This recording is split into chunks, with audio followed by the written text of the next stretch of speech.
Hello everyone, সবাই কেমন আছেন? আশা করি সবাই ভালো আছেন। বন্ধুরা, আমরা সবাই জানি যে টাকার রেট ভিন্ন ভিন্ন। মানে কোনো দেশের টাকার রেট বেশি, আবার কোনো দেশের কম। কিন্তু আপনি কি জানেন আজকের দিনে কাতারের 1 রিয়াল সমান বাংলাদেশের কত টাকা হয়? আপনার ধারণা কি ঠিক, নাকি অবাক হওয়ার মতো কোনো চমক আছে? এই ভিডিওটি বিশেষভাবে আপনার জন্য তৈরি, তাই শেষ পর্যন্ত দেখুন। কারণ আপনি যদি নিয়মিত টাকার রেট জানেন, তাহলে অর্থ লেনদেন বা বিদেশ থেকে পাঠানো রেমিটেন্সে লাভবান হতে পারেন। আজ রবিবার 17 জানুয়ারি 2026। আজ কাতারের 1 টাকা সমান বাংলাদেশের 33 টাকা 59 পয়সা, আর অপরদিকে বাংলাদেশে 1 টাকা সমান কাতারের 0 টাকা 030 পয়সা।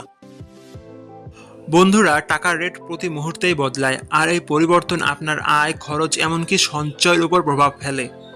তাই নতুন রেট সবার আগে জানতে এখনই চ্যানেলটি সাবস্ক্রাইব করুন এবং বেল আইকন প্রেস করুন, যাতে কোনো আপডেট মিস না করেন। ধন্যবাদ, দেখা হবে পরবর্তী ভিডিওতে।